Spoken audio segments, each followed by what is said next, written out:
आज राज्यभरामध्ये गुरुपौर्णिमेचा उत्सव पाहायला मिळतोय। ठिकठिकाणी मंदिरांच्या बाहेर गुरुपौर्णिमेच्या निमित्त भक्तांच्या मोठमोठ्या रांगा पाहायला मिळतात। मी आता पुण्यातल्या त्रिशुंड गणपती मंदिराच्या बाहेर आहे।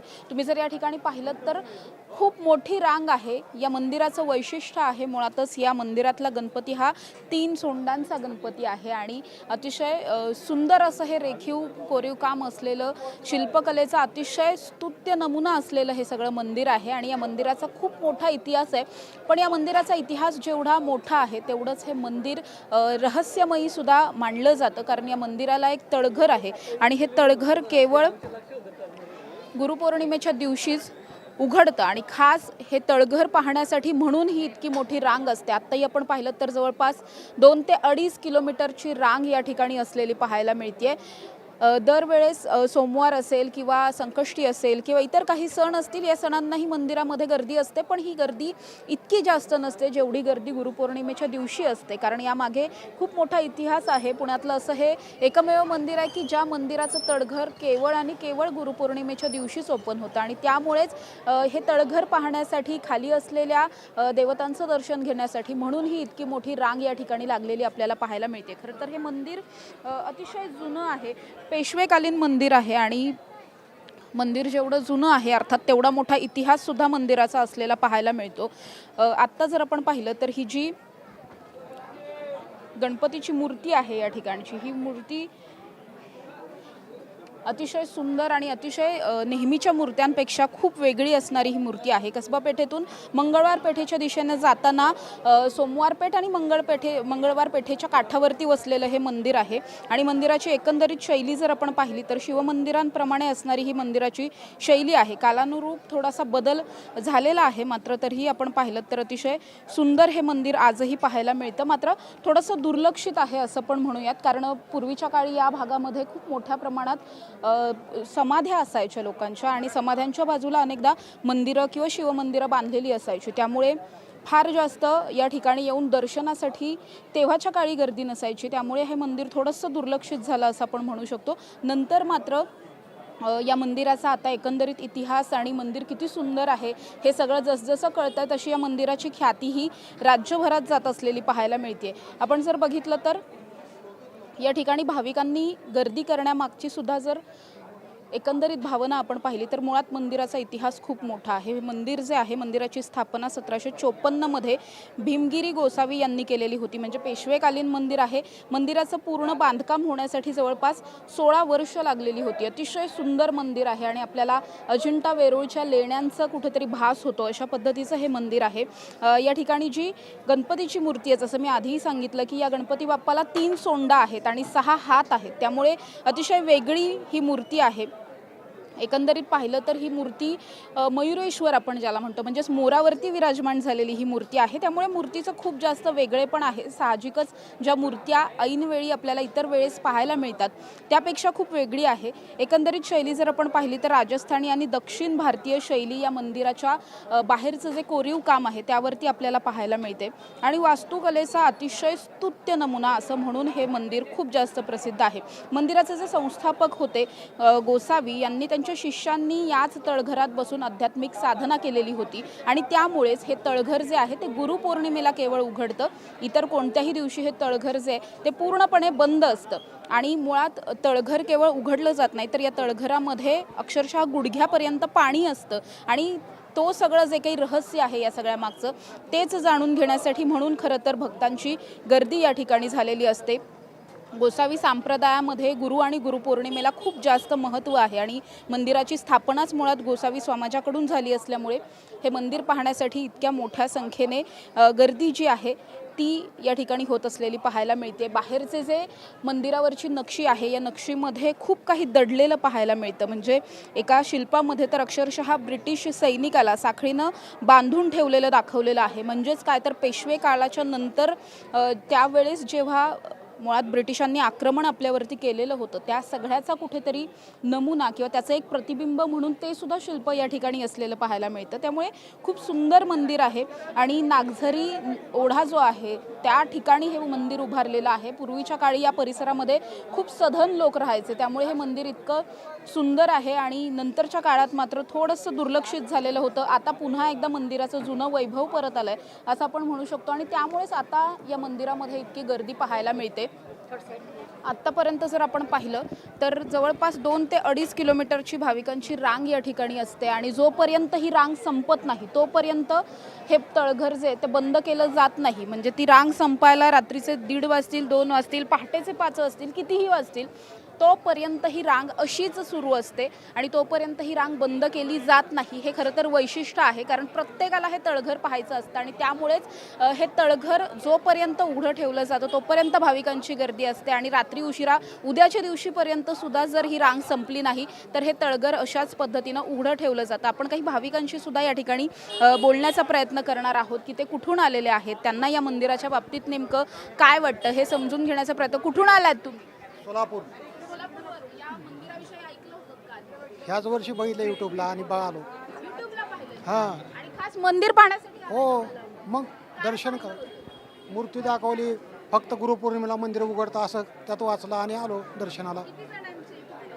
एक दोन, हो, अति उत्तम, सुंदर वाटतं. अजून आत गेलो नाही पण आत गेल्यावर कळलं आता. अजून आतमध्ये गेलो नाही, बाहेरनं तर छान वाटते. अजून आतमध्ये गेल्यानंतर बघूया काय होतं ते. हो, गुरुपौर्णिमामुळेच आलो आम्ही इथं, नाहीतर आम्ही आमच्या गुरुकडे जात असतो. पण म्हणलं आता इथं यावं एक वेळेस. हां, ते मी बघितलं म्हणून आलो, पहिल्यांदाच बघितलं आणि आलो. यूट्यूबमध्ये बघूनच आम्ही पण आलोय. मी बोपकेलवरून आले, यूट्यूबमध्ये बघून मी आले पहिल्यांदाच माझ्या आयुष्यात. एवढं वय झालं माझं, पुण्यातच आहे मी, पण मी कधी माहीत नव्हते. पहिल्यांदा मला माहीत झालं म्हणून मी दर्शन घेतलं देवाचं आज. हो, एकदम छान वाटतं, प्रफुल्ल वाटतं, आनंदाला. किती बहीण पुढे गेली, मी इथं फोटो काढत होतो, पोरगा म्हणे इथं झाले माझ्या. हो. लाईन मध्ये लागलो आम्ही. काय बोलायचं. हो, हा. 3 तास झाले की पूर्ण आता. काय 3 तास पूर्ण झाले आम्हाला एकदम दर्शन आनंद उभारलं. वाटायला लागला आज. भाविकांच्या भावना जर आपण पाहिलं तर 3 तासांपासून हे भाविक दर्शनाच्या रांगेत आहेत आणि कितीही वेळ लागला तरी सुद्धा आम्ही दर्शन घेऊनच जाणार असं म्हणतात. कारण इतर मंदिरांच्या बाबतीत आपण अनेकदा बघतो की खूप मोठी रांग असेल तर बाहेरून दर्शन घेऊन वगैरे जातात लोक, पण या मंदिराचंच वैशिष्ट्य असं आहे की ह्या मंदिराचं तळघर पाहण्यासाठीची जी गर्दी असते किंवा ती जी उत्सुकता असते ती लोकांमध्ये आहे आणि त्यामुळे हे मंदिर आजच उघडतं. कितीही वेळ लागला तरी सुद्धा दर्शनाच्या रांगेत थांबू पण दर्शन घेऊनच जाऊ अशा एकंदरीत भावना इथल्या भक्तांच्या असलेल्या पाहायला मिळतात. कुठून आलाय? कात्रज बालाजीनगर. 1 वर्षापूर्वी. कसं वाटलं होतं की काय तळघरात काय पाहिलं? छान वाटतं, दर्शन दुर्लभ आहे. किती वेळ झालं रांगेत आहात? मला वाटतं 8 वाजता मी लागलो, 7:30-8 वाजता. पण तुम्ही मागच्या वर्षी पाहिलेलं होतं, मग या वर्षी परत पाहायची? आतुरता राहते ना बप्पाची. बप्पाची आतुरता राहते, बाकी काही नाही. छान वाटतं. गुरुपौर्णिमा आहे आज, काय कसं तुमच्याकडे सेलिब्रेट करतात गुरुपौर्णिमा? काय उत्सव असतो? आता इथलं दर्शन झालं की स्वामींचं दर्शन राहील. स्वामींच्या दर्शनाबरोबर बिझनेसच्या ॲक्टिव्हिटी मग चालू राहतात. स्वामींचं आता दर्शन नुकतंच होईल आता. थँक्यू. नक्कीच आपण बघतोय की भाविकांच्या भावना या ठिकाणी अतिशय दाटून येत असलेलं पाहायला मिळतं. अनेकांनी हे मंदिर यापूर्वीही पाहिलेलं आहे, मात्र जरी पूर्वी पाहिलेलं असेल तरी सुद्धा आम्हाला पुन्हा हे मंदिर पाहायचंय, तळघर पाहायचंय अशा भावना इथल्या भाविकांच्या असलेल्या पाहायला मिळतात आणि खूप गर्दी आहे. खरं तर आत्ता आपण पाहिलं तर 2 रांगा केलेल्या आहेत आणि 2 रांगा करून सुद्धा गर्दी इतकी जास्त आहे की 2.5 किलोमीटरची रांग ही आत्ता आहे आणि ही जी गर्दी आहे ती सकाळीपासून लागलेली आहे. म्हणजे जवळपास 5-5:30 वाजल्यापासून लोक या ठिकाणी यायला सुरुवात झालेली आहेत आणि तेव्हापासूनची ही गर्दी असलेली पाहायला मिळते. कुठून आलात मावशी? इथूनच. पाहिलं तुम्ही तळघर आधी? नाही पाहिलं, पहिल्यांदाच आली. पहिल्यांदाच आलाय? हो. मंदिर तर बाहेरून पाहिलंय का? हो, बाहेरून पाहिलं. कसं वाटतं बाहेरून? बाहेरनं छान वाटतं. हो, आतून बघायचं आता. पण किती वेळ झालं रांगेत आहात? 8 वाजल्यापासून 8 वाजता. पाय दुखतात का आता? दुखतात, आता काय करणार, पण पाहायचंय. पाहिजे एकदा. एकदा बघून जायचं, इच्छा आहे आपली. अच्छा, आज गुरुपौर्णिमा आहे. मी आज पहिल्यांदा आलो इथं. मी इंस्टाग्रामवर रील बघितले, म्हटलं आजचा एक दिवस असतो की मंदिर उघडतं आणि आपल्याला दर्शन घ्यायचं असतं. त्यामुळे मी 8 वाजल्यापासून आता 3 तास झाले, म्हटलं आज दर्शन घेऊनच जायचं घरी. नक्कीच आपण बघतोय की अनेकांना आपण म्हणतो ना की सोशल मीडिया असेल त्याचा खूप चांगलाही वापर केला जाऊ शकतो, वाईटही वापर केला जाऊ शकतो. पण हा चांगला वापर जर आपण केला तर त्याचा फायदा काय होऊ शकतो हे यातून आपल्याला लक्षात येत आहे की जवळपास इथे येणारे 80% लोक 85% लोक हेच सांगतायत की आम्ही कुठेतरी यूट्यूबवरती पाहिलेलं आहे किंवा आम्ही रील्स पाहिलेले आहेत, आम्ही इंस्टाग्रामला पाहिलेलं आहे, असं त्यांनी कुठेतरी पाहिलं आहे आणि म्हणून ते आज या ठिकाणी दाखल झालेले आहे. त्यामुळे या सगळ्याच्या माध्यमातून हे मंदिरही प्रसिद्ध होत आहे. मंदिराचा जो काही इतिहास आहे तो सगळ्या लोकांपर्यंत पोहोचतोय असं आपण नक्कीच म्हणू शकतो. पण या मंदिराच्या आत्ताची नेमकी दिनचर्या काय आहे किंवा तळघर कसं आहे हे सगळं सुद्धा आपण पाहणार आहोत. इथल्या काही ट्रस्टींशी आपण बोलण्याचा प्रयत्न करणार आहोत आणि त्यांच्याकडून जाणून घेणार आहोत की मंदिराचं आताचं नेमकं कामकाज कशा पद्धतीनं चालतं, गुरुपौर्णिमेचा उत्सव या ठिकाणी कसा साजरा केला जातो, ज्यावेळेस गणेश जयंती असते, गणेश जन्म असतो किंवा गणेशोत्सव असतो त्या दरम्यान मंदिरामध्ये नेमकं काय काय चालतं हे सगळंच इथल्या अध्यक्षांकडून किंवा ट्रस्टींकडून सुद्धा आपण जाणून घेणार आहोत.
अखेर मी आत्ता या मंदिराच्या तळघरात पोहोचलेली आहे. तुम्ही जर खाली पाहिलं तर गुडघ्या एवढं पाणी आहे साधारणतः आणि पूर्ण तळघर जे आहे ते भरलेलं पाहायला मिळतंय. वरती गणपती बाप्पाचं दर्शन घेतल्याच्या नंतर खाली तळघरामध्ये सोडलं जातं आणि तळघरात सोडण्यासाठी सुद्धा एक रांग केलेली आहे. पायऱ्या खूप उंच आहेत, म्हणजे जवळपास 1.5 फुटांपर्यंतच्या पायऱ्या आहेत. त्यामुळे इथे उतरण्यासाठी सुद्धा आणि बाहेर परत चढण्यासाठी सुद्धा वृद्ध असतील किंवा लहान मुलं असतील, महिला असतील तर त्यांना थोड्याशा मदतीची गरज असते. इथल्या सगळ्याच कार्यकर्त्यांकडून सुद्धा या ठिकाणी चढण्यासाठी उतरण्यासाठीच्या पायऱ्यांसाठी पण तिथे मदत केली जाते आणि एकंदरीत तळघरात आता आपण बघतोय की तळघरामध्ये खूप गर्दी झालेली आहे. बॅच मध्ये सोडलं जात आहे. पण मुळात या तळघराचं वैशिष्ट्य काय आहे, तळघरात नेमकं काय आहे हे सगळं जाणून घेणार आहोत. माझ्याबरोबर मंदिराचे अध्यक्ष आहेत. काय सांगाल, काय नेमकं इथे आहे आणि या मंदिराच्या बाबतीतलं एवढं रहस्यमय मंदिर का समजलं जातं, दिवसेंदिवस प्रसिद्धी वाढताना पाहायला मिळते? हे जे त्रिशुंड गणपती मंदिर आहे हे आशिया खंडात एकच गणपती आहे जो त्रिशुंड मोरावर बसलेला आहे. रिद्धी सिद्धी बाजूला आहेत, शारदा मांडीवर आहे, कमरेला एक नाग आहे. हा मूर्ती आशिया खंडात एकच आहे. त्यामुळे याच्या दर्शनासाठी खूप दूरदूरवरून लोक येतात. हे मंदिर ज्यावेळी 1755ला बांधकाम चालू आलं, 1770ला संपलं. भीमजीगिरी गोसावींनी ह्या मंदिराची स्थापना केली आणि दलपतगिरी गोसावी जे होते त्यांनी गणपती मूर्ती जी वरती आहे त्या मूर्तीच्या खाली ह्या तळघरात बरोबर गणपतीच्या खाली समाधी घेतलेली आहे. आज गुरुपौर्णिमा असल्यामुळे या समाधीच्या दर्शनासाठी वर्षातून एकदाच हा भुयारी मार्ग ओपन केला जातो आणि समाधीचं दर्शन होतं. ही परंपरा साधारण कधीपासूनची आहे की केवळ गुरुपौर्णिमेला मंदिर उघडायचं वगैरे? ही जी गुरुपौर्णिमेला महाराष्ट्रात खूप मोठं महत्त्व आहे. मग गुरुपौर्णिमेच्या दिवशी आई वडील गुरु, कोणाचे साईबाबा, शंकर महाराज, स्वामी, गुरुदेव दत्त असे सगळ्यांच्या दिवशी आवर्जून दर्शनं घेतली जातात. तशी या गुरूंची सुद्धा दर्शन घेण्यासाठी वर्षातून एकदाच हे मंदिर खोल करण्यात येतं. इतर दिवशी किती VIP आला तरी हे तळघर उघडलं जात नाही. हेही सगळ्यात महत्त्वाची गोष्ट आहे की कितीही मोठे सेलिब्रिटी असतील किंवा VVIP जरी मुवमेंट असेल तरी सुद्धा मंदिराचं तळघर कधीही उघडलं जात नाही, केवळ गुरुपौर्णिमेला उघडलं जातं. नेमकं या तळघरामध्ये काय काय आहे आणि मुळात हे पाणी कशाचं आहे हा सगळ्यात. हे पाणी जे आहे हा जिवंत झरा आहे. ॲक्च्युली हेरिटेजवाल्यांनी याला खूप वॉटर प्रूफिंग केली, सगळं झालेलं आहे. महानगरपालिकेने इथले जे स्थानिक नगरसेवक आहेत बिडकर साहेब त्यांनी 2 वेळा याच्यावर सँक्शनसुद्धा दिलेले आहेत आणि हे बंद करण्याचा प्रयत्न केला, परंतु हे पाणी काही बंद होत नाही. वर्षानुवर्ष साचलेल्या पाण्याला वाससुद्धा येत नाही. तुम्हाला वास येतोय का त्याचा? काहीच येत नाही आहे याचा वास. साधारण पाण्याचं उगम कुठून आहे हे आतापर्यंत सापडलंय? हे कोणालाच सापडलं नाही, कोणाला सापडलं. आज पाणी उपसलं, क्लिअर केलं, दुसऱ्या दिवशी पाणी आलेलं असतं. अच्छा, असे प्रयत्न कधी झालेत पाणी काढ? दरवर्षी होतात. आत्तासुद्धा पाणी काढलेलं आहे, पण लगेच पाणी एवढं वरती आलं. साधारण पाण्याची पातळी वाढत असते कधी? नाही नाही नाही, पाणी पाऊस असो अन्न नसो, पाणी हे इथं 12 महिने आहेच. याच्याकडेने नाले वाहतात, त्याचं पाणी घाणेरडं आहे ॲक्च्युली, पण ह्याचं पाणी खूप स्वच्छ आहे. याचं पाणी खूप स्वच्छ आहे. या पाण्याची कधी लेवल वाढली आहे वगैरे असं कधी झालेलं आहे पूर्वी इतिहासात? आता माझ्या माहितीप्रमाणे कोणा माहिती नाही, ह्याची जी ठराविक 4 फुटाची जी लेवल आहे तेवढ्यापर्यंत लेवल वाढते. मग आम्ही ते गुरुपौर्णिमेच्या दिवशी खाली करतो, परत दुसऱ्या दिवशी ती वाढते.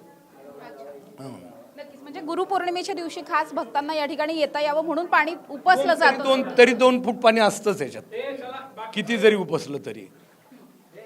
एकंदरीत आपण पाहिलं की इथं मी खूप भक्तांशी बोलते, प्रत्येकाचं असं म्हणणं आहे, जवळपास 80% लोक असे आहेत की आम्हाला सोशल मीडियावरून कळलं, आम्हाला रील्सवरून कळलं.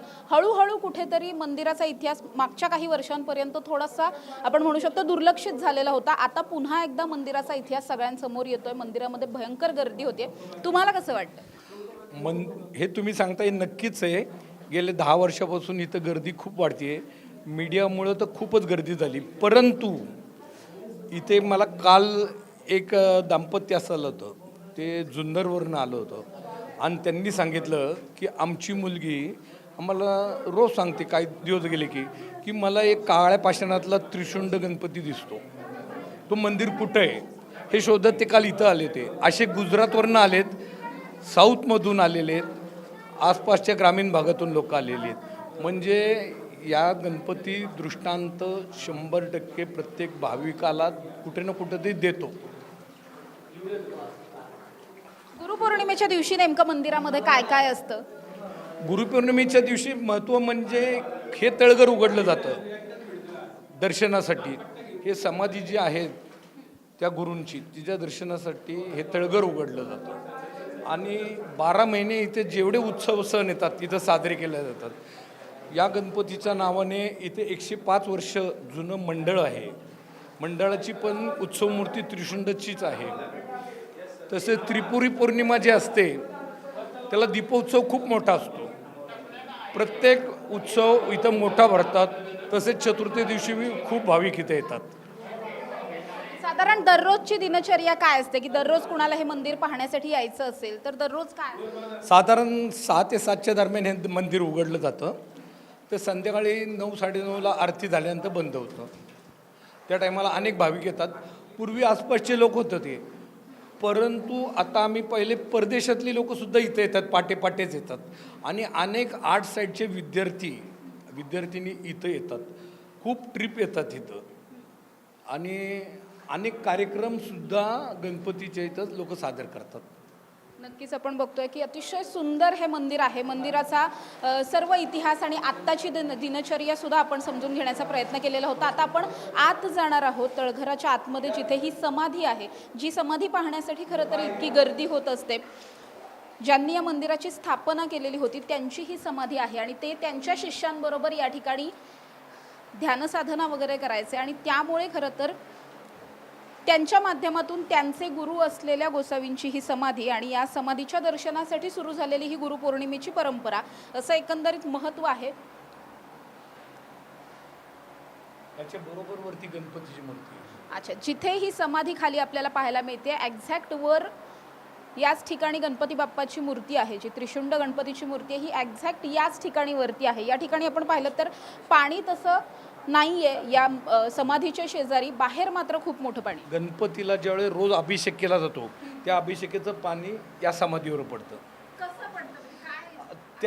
ती जे गणपतीच्या मूर्तीचा जो चौथरा आहे तिथं एक बारीक छोटीशी नाली काढलेली आहे आणि एक होल आहे, तेवढं पाणी खाली पडतं आणि वरती 2x2ची जागा आहे. रोज पूजा केली जाते, परंतु या मार्गाने येऊन केली जात नाही. वरतून येऊन एक गुरुजी खाली येतात आणि परत पूजा करून वरती जातात. एवढ्या 2x2च्याच मार्गाने. दररोज हा सगळा दिनक्रम असतो? हा नाही फक्त पूजा करायचा, पूजेचा दिनक्रम रोज असतो. नक्कीच आपण म्हणू शकतो की महाराष्ट्रातलं नाही तर देशातलं हे एकमेव असं मंदिर आहे ज्यामध्ये इतकं वेगळ्या पद्धतीच्या पूजा होतात. मंदिराची एकंदरीतच शैली खूप जास्त वेगळी आहे आणि त्यामुळेच मंदिराला प्रचंड गर्दी आहे पाहण्यासाठी. तळघर पाहण्यासाठी सुद्धा खूप गर्दी आहे. आपण या ठिकाणी पाहिलं तर पाणी उपसले असणारचे काही आपल्याला या ठिकाणी पुरावेही सापडतात की पाणी या ठिकाणचं काढलं जातं, मात्र हे पाणी पुन्हा पुन्हा या ठिकाणी येतं. आता ते कुठून येतं, कसं येतं याविषयीची कुठलीही माहिती नाही आहे. मंदिराच्या आजूबाजूला अशा पद्धतीनं कुठल्याही स्वरूपात पाणी दिसून येत नाही, मात्र या ठिकाणी मंदिराच्या केवळ तळघरामध्ये हे पाणी इतक्या मोठ्या संख्येने आहे. भाविकांची गर्दी ही कंटिन्युअस असलेली पाहायला मिळते. जवळपास एकाला दर्शन घेण्यासाठी 3 ते 3.5 तासांचा वेळ लागतोय आणि तरी सुद्धा भाविक कुठेही हलत नाहीयेत किंवा वृद्ध भाविकांची संख्या ही खूप जास्त आहे. जसं मी आधी सांगितलं की मंदिराच्या पायऱ्या या जवळपास 1-1.5-2 फुटांपर्यंत उंच आहेत. असं असलं तरी लहान मुलं असतील, भाविक असतील, त्यांची गर्दी ही खूप जास्त असलेली पाहायला मिळते.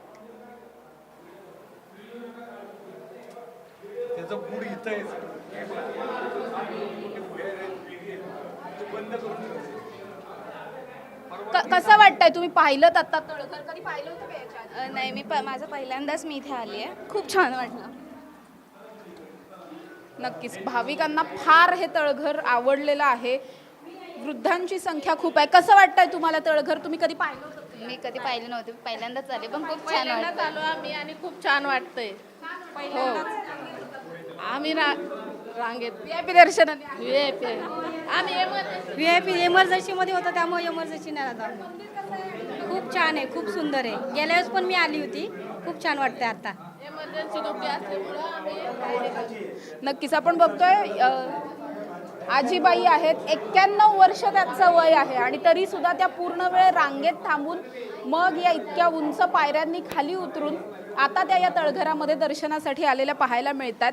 अतिशय अद्भुत, अतिशय सुंदर असं हे मंदिर आहे, तेवढंच रहस्यमयी आहे. बऱ्याचशा गोष्टी या मंदिराच्या बाबतीतल्या खूप अभ्यास करण्यासारख्या आहेत. त्यामुळे आर्ट्सचे विद्यार्थी असतील किंवा खास स्थापत्य कलेमध्ये काम करणारे विद्यार्थी असतील, आर्किटेक्ट्स असतील, त्यांच्याकडून या ठिकाणी वेळोवेळी येऊन वेगवेगळ्या गोष्टींवरती अभ्यास केला जातो. त्याचबरोबर लहान मुलांच्या ट्रिप्स या ठिकाणी असतात. त्याचसोबत आपण जर पाहिलं तर पुण्यामध्ये नव्यानं उभी राहिलेली अनेक मंदिरं आहेत ज्या मंदिरांना अल्पावधीमध्ये खूप प्रसिद्धी मिळाली, मात्र या मंदिराला फारशी प्रसिद्धी पूर्वी मिळाली नव्हती. गेल्या 10 वर्षामध्ये मंदिराची प्रसिद्धी इतकी वाढलेली आहे की परराज्यातून सुद्धा आणि इव्हन परदेशातून सुद्धा भाविक या ठिकाणी येतात. आपण बघू शकतो या आजीबाई आता दर्शन करून परत आलेल्या आहेत आणि खूप भावना ज्या आहेत लोकांच्या त्या एकंदरीत खूप त्यांना छान वाटतं या ठिकाणी येऊन, हे मंदिर पाहून आणि हे तळघर सुद्धा पाहून.